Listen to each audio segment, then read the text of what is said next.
life, you've got to want it as bad as you want to breathe.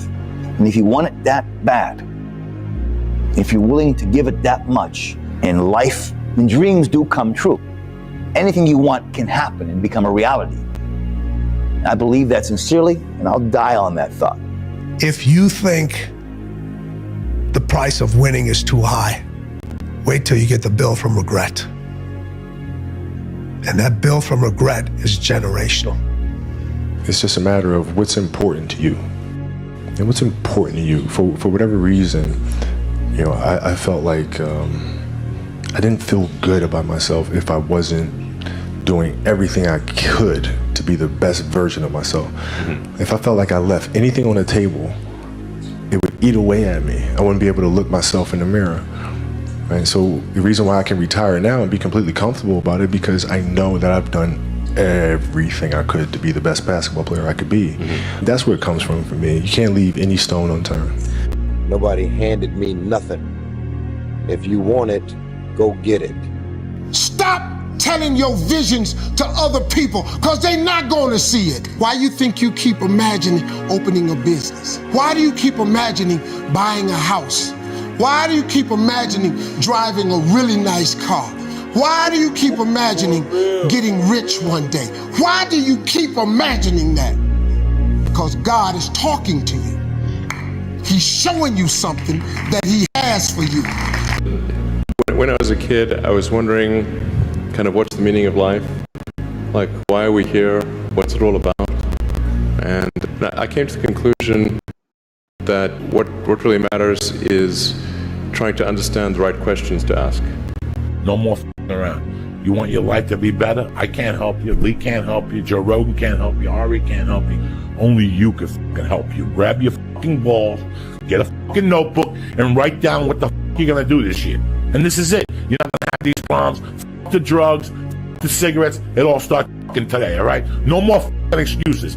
That's the f***ing, this is the year of the f***ing soldier. We're getting back what belongs to us, and that's it. A lot of people want to be successful, but they want to go to the club on Thursday, on Friday, on Saturday, on Sunday, and then on Monday, they're getting outperformed by everybody in the f***ing office, and they're wondering, why don't I get the raise and the promotion? Shut your f***ing ass up. That's why, man. Get to work. Get back to f***ing work. It's time to get back to work. Stop hearing yourself talk. Get off the podcast. Don't be on social media too much. Cut out all the f***ing noise. Get back to the f***ing mental lab, because that's where the knowledge came from. Expand yourself. Take yourself out your comfort zone. Do not live in your bubble. Put some more air in your bubble. If you stay in your comfort zone, that's where you will fail. You will fail in your comfort zone. Success is not a comfortable procedure. It is a very uncomfortable thing to attempt. So you got to get comfortable being uncomfortable if you ever want to be successful. Look, I'd love to sugarcoat this thing for you. I'd love to tell you, look, you can go out here and get rich, do a couple of things. That ain't happening. You got to get real doggish. You got to get downright funky if you want to make it. Now, like I was telling you before, if you want to be ordinary, you ain't even got to listen to me. Just go on about your business.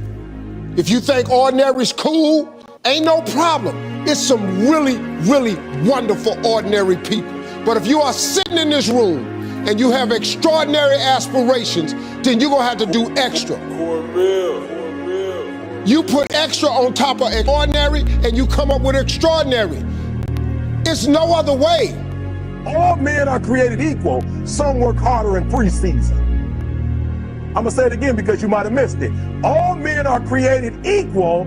Some work harder in preseason. My name is Conor McGregor. I'm a mixed martial artist with the Ultimate Fighting Championship.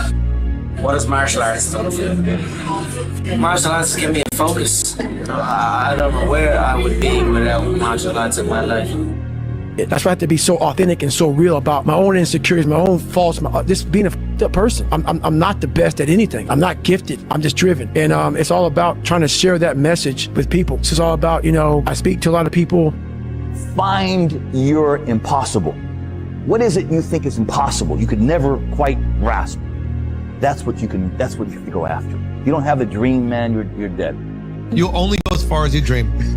That's it. I tell that to comics all the time. They're like, I just want to make a living on it. And I'm like, that's all you'll do. You got to dream big. Yeah. I think people say that because they're trying to be humble. Yeah, but universe doesn't reward humility, man. You might be humble with everybody else, but you got to tell the fucking universe, hey, I want to be bigger than life. Yup.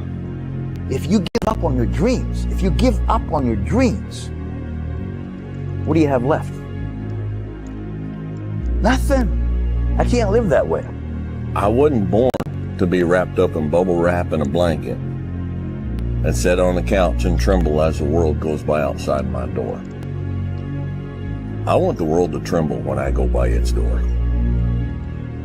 So it's a state of mind. All right, it's a state of mind. So learn, adjust what you can, and then just embrace the rest of it. We're all writing a book. What's your book look like? What does your fucking book look like? Like your life is a book. You got a bunch of chapters in your book, but when they close that book, how good was the book? How good was your book? What was the ending to your book? If the ending to my book can be so amazing because of all that was done. We all like to take this 4-lane highway, the easy highway.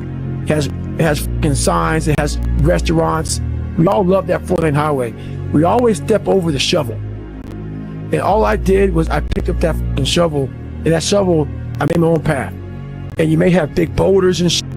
They may be getting 200 miles up the road faster than you, but going through this path of life, this journey over here that you make yourself, that's incredibly difficult. When it comes out the other end of that, there is some glorious shit that you can't even explain to people. And we're afraid.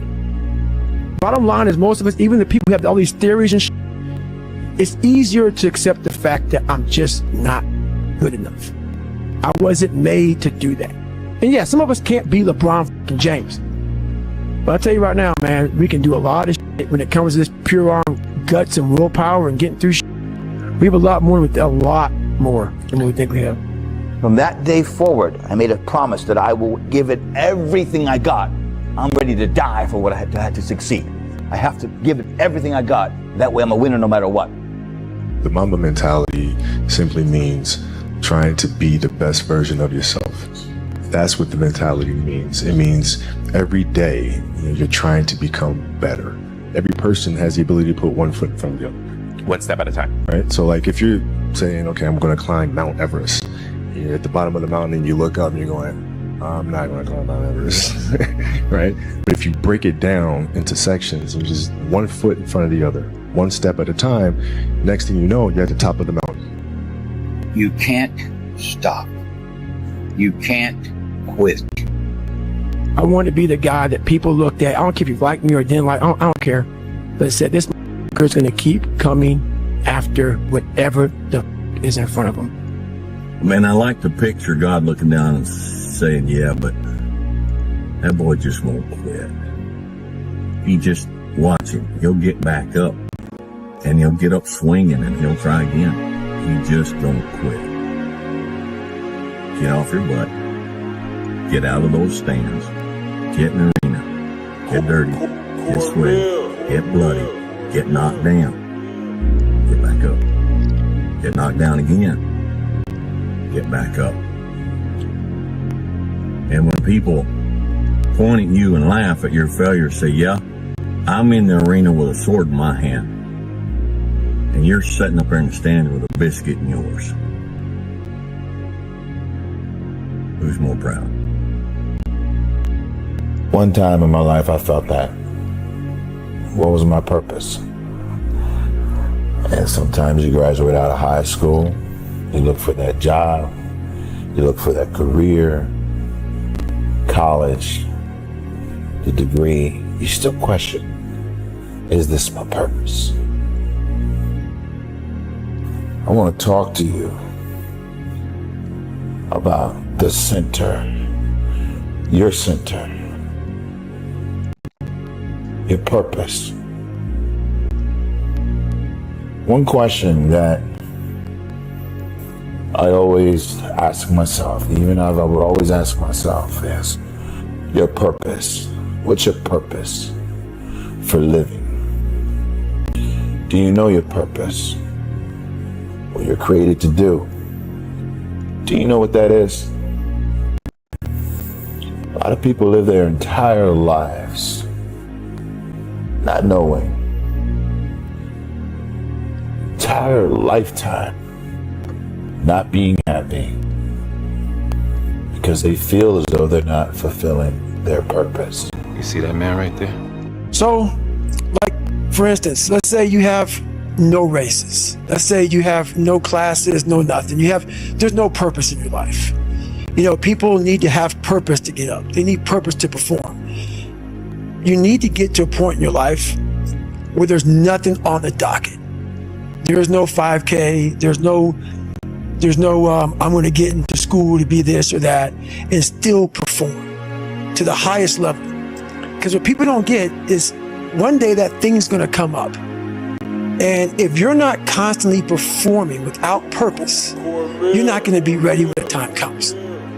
We've been around for 3.5 billion years. You know, every single one of your relatives propagated successfully. And here you are against all possible odds in this world of hell in some sense, and bitterness and tyranny and malevolence. And yet God only knows what's inside you, this capacity for consciousness, the capacity to confront potential and to turn it into something good.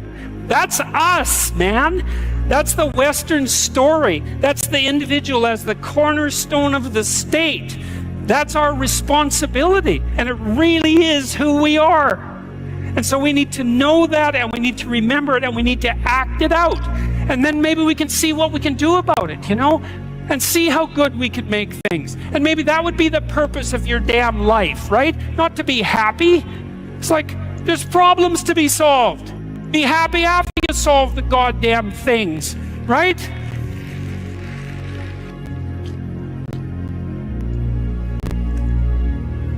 It's this magical thing, purpose, that we're all looking for.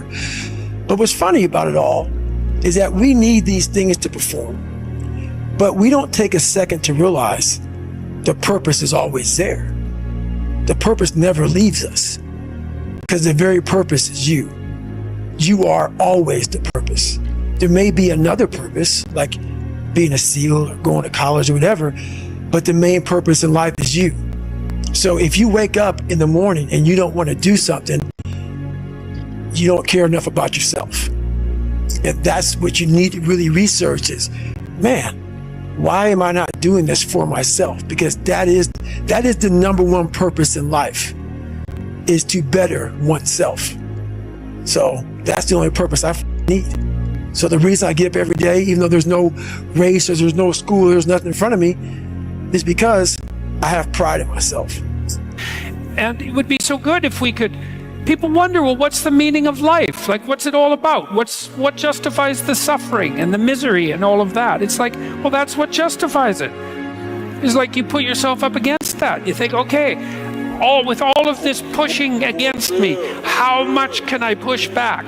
Could I move the horror an inch back with all the strength that I have at my disposal? Man, and the answer to that is, yeah, you can. It makes you better with regards to yourself, but it also makes the world a better place. And so, well, you know, more of that.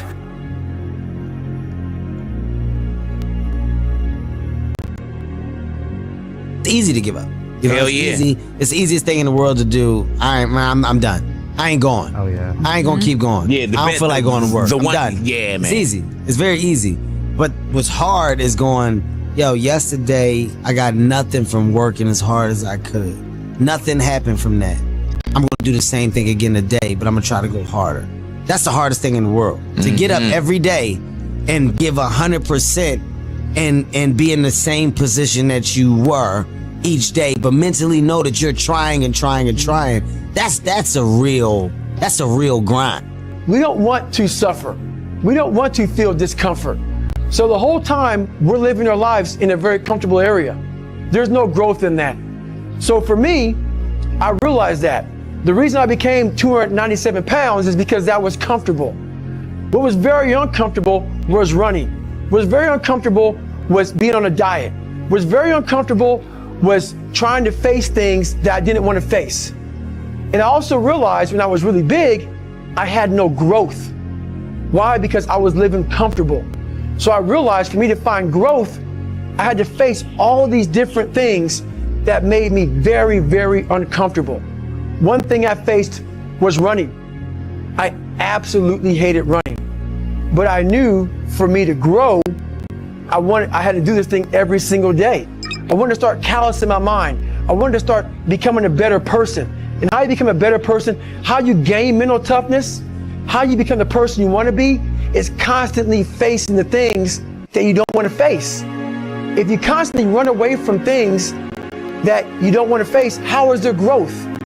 How is there mental toughness? I can give you a class all day long about self-talk, visualization, eat an elephant one bite at a time. But if you're never putting yourself in a situation to actually practice these things, you're never going to grow. I can't put you out there we're all going through a battle in our mind. A warrior is not a person that carries a gun. The biggest war you ever go through is right between your own ears. It's in your mind. We're all going through a war in our mind, and we have to callous our mind to fight that war and to win that war. You know, the war that you have to really fight is the war against yourself. You have to fight the war against yourself. Now, it's not easy to look in the mirror and to change your own life. It's hard as hell. You have to take responsibility. You have to learn new things. You have to feel uncomfortable. Good, because discomfort is how we grow. That's how we become strong. If you run away from discomfort and resistance your whole life, you will always be weak. Just think about the gym, for instance. But that's where I learned most of my lessons, right? The muscles only grows from resistance. You have to struggle. You have to build strength. The more I force my hands against that steel bar, the bigger the biceps get and the stronger they get. And I was trying to squat 600 pounds and bench press 500 pounds and deadlift 700. It didn't feel like a walk in the park. It wasn't easy, no. I was uncomfortable. It was painful. I mean, look at those photos. I was struggling. I was crying out loud in pain. I don't want you to be a loser. I don't want you to be weak. I've spent most of my life helping people find their strength. This is where the action is, strength. And despite all of the things that we may disagree about, and all my friends who might say, Arnold, don't talk to those people. It's not worth it. I don't care what they say. I care about you. I think you're worth it. Sometimes you need to get knocked down before you can really figure out what your fight is and how you need to fight it. Sometimes you need to feel the pain and sting of defeat to activate the real passion and purpose that God predestined inside of you.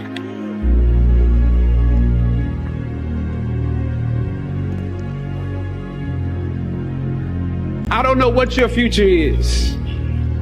But if you're willing to take the harder way, the more complicated one, the one with more failures at first than successes, the one that has ultimately proven to have more meaning, more victory, more glory, then you will not regret it. Now, this is your time. The younger generation quits. Not everybody. So I gotta put that. People get their butt hurt. So not everybody. Most of this generation quits the second they get talked to. You did this wrong, or they get yelled at. It's so easy to be great nowadays because everybody else most people are weak. This is a softened generation. So if you have any mental toughness, any ability, if you have any fraction of self-discipline, the ability to not want to do it but still do it. People have a hard thing understand. I hate to run. And what makes me so crazy, it doesn't anymore, is people, well, why do you run if you hate it? What are you talking about? I don't want to take showers and eat either. I hate that too. That's a life, man. It wasn't until I changed that mentality and I became somebody. I hated going to school, so guess what? I was dumb as shit. That's what 1 + 1 is 2. But if you can get through to doing things that you hate to do, on the other side is greatness. That's what people understand. By me running, I am callous in my mind. I'm not training for a race. I'm training for life. I'm training for the time when I get that 2 o'clock in the morning call that my mom is dead or something happens tragic in life. I don't fall apart. I'm training my mind and my body and my spirit so it's all one, so I can handle what life is going to throw at me. Because the life I've lived, it throws a whole bunch at you. And if you're not physically and mentally prepared for that, you're just going to crumble. And you're good for nobody.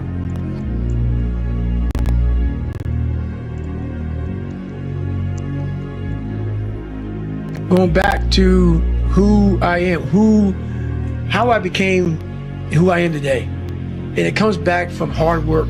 It comes back from having that very minimalistic mindset. The first step taken towards the domination of chaos and its transformation into order is a cardinal and difficult step. And so you can make it small, and that's fine, it'll still work. So I might say, well, just move the vacuum cleaner inside your room. And then I would also say to someone in that situation, don't do more than that. If the agreement that you've made with me and with yourself is that that's enough, abide by the contract that you've written with yourself and allow yourself to be grateful for the fact that you had the courage to take even a single step forward. And don't push your bloody luck, because maybe you'll have a brief fit and vacuum the whole rug, and then you'll be so annoyed at how you've destabilized your entire life that you'll redouble your attempts to make a mess, and the place will be more like hell than ever for 2 months. You have to start as low as you are useless, and that's low. So once you take the first step, the probability that you'll take a slightly larger second step increases, and that increases non-linearly. But as I was there for so long, I got a really good chance to sit back, because now the cold water is just water now. It's no longer cold anymore. Your mind starts to change. They say get in the water, most people think about it. For you, it became my life. So I started learning that if you start to change your mindset versus it being like, oh my God, this sucks, I became a professional bud student. So I wasn't going to leave until I graduated. So I started realizing if this is my home, this is what I am, I had to always reset the bar. I had to reset my new norm. There always had to be a new norm. So one thing we don't do is we don't have a new norm. My new norm is you get up every fucking morning at 4 o'clock and you suffer. This is your new norm. That became my new fucking life. Most people want to get out of it. I said, no, motherfucker, this is your new life. This is who you are. Your new norm is you wake up and you suffer. And I started realizing if that's my mentality, this shit ain't hard anymore. Right. Your fucking new norm is you wake up, you get in the fucking cold water, you're gonna be here till the shit's fucking done. Whenever they say you're out, you get out. So my new norm, so I do that now today. My new norm now is if I'm doing a 200-mile run. Your new norm now, man, is you fucking are doing 200 fucking miles. If the lion is the king of the jungle, how can he be the king of the jungle? If he's not the biggest, the elephant is probably one of the biggest. He can't be the fastest because that's a cheetah. He can't be the smartest. So he's not the biggest, the fastest, or the smartest. So how does a lion become the king of the jungle? His mentality. That's the only difference of a lion and an elephant. When a lion walks up and sees an elephant, he thinks lunch. An elephant thinks run. And it's all mentality. Because when a male lion walks up, he may be outnumbered by a pack of hyenas, but I'm king of my jungle because of my mentality.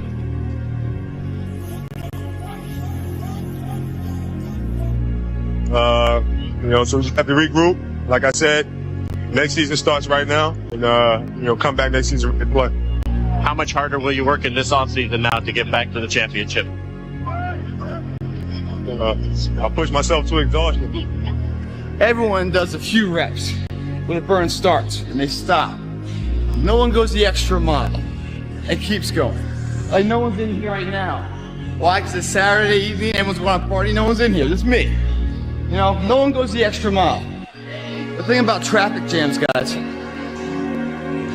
there are no traffic jams in the last mile of the race. It's just you and your shadow.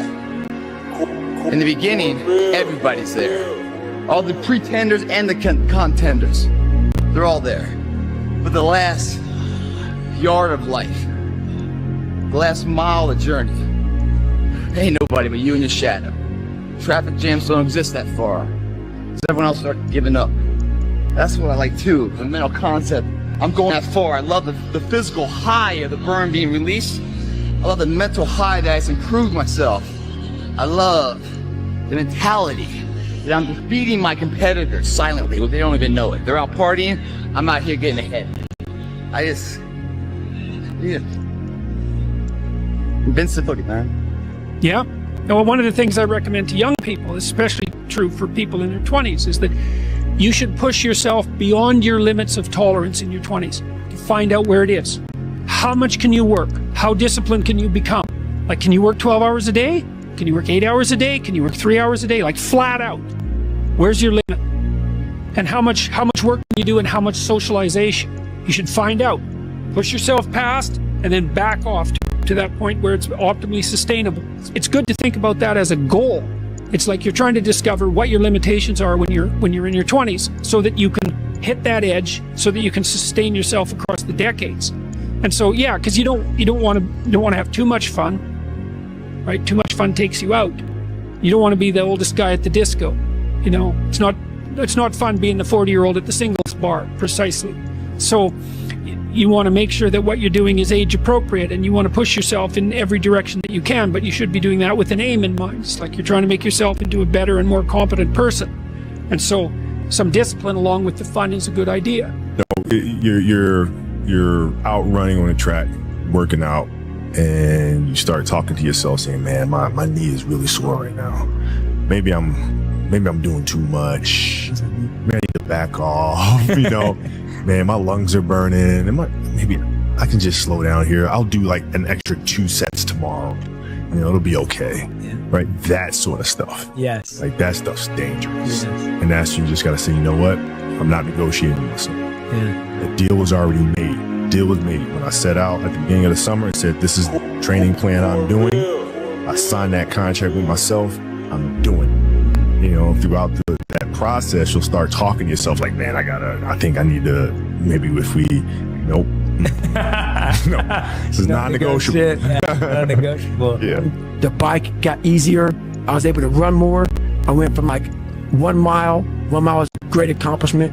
2 miles, and then from 2 to 3 was a big one. Then I went from 3 to 6. And then, like, they have a warning order that they give people to get ready for buds. And the whole thing was running 6 miles 5 days a week. And that was my goal. And so I failed, I go back to scratch. I use some positive motivation. I have like one day where I was like fucking defeated. But I started realizing this is part of the process. This is part of the journey. I had to realize this is part of my process versus just saying, like I used to, I'm just not good enough. If I'm not good enough, we always say that shit. I'm just not good enough, and then we try something else. I'm gonna fucking make myself good enough. And that became my mentality. I'm gonna make myself good enough. And so I'm misunderstood a lot, but that's all it came down to. I made myself good enough.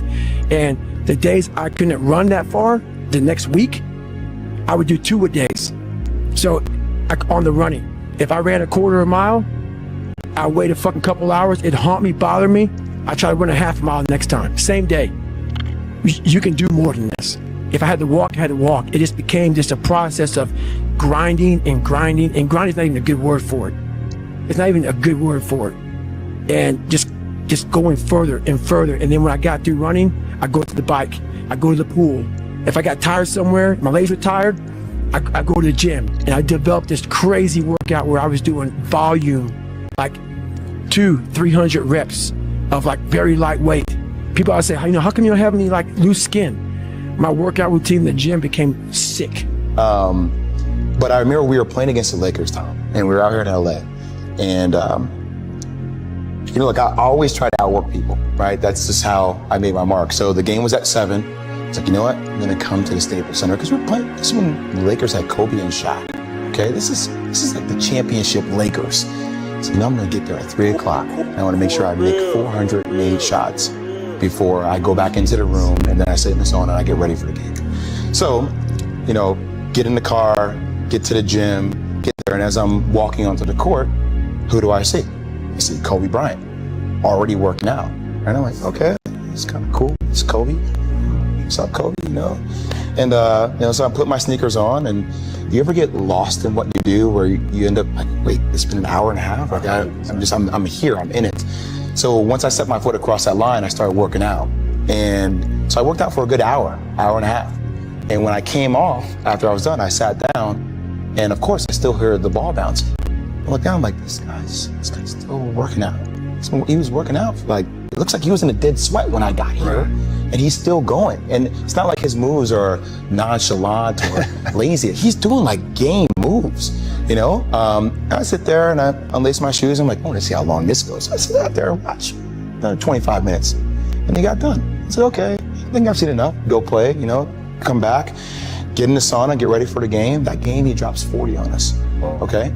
And after the game is over, I'm like, I have to ask this guy. Like, I have to understand, like, why he works like that. Right. So after the game was over, I'm like, hey, Kobe, like, why were you in the gym for so long? He's like, because I saw you come in. and I wanted you to know that it doesn't matter how hard you work, that I'm willing to work harder than you. Wow.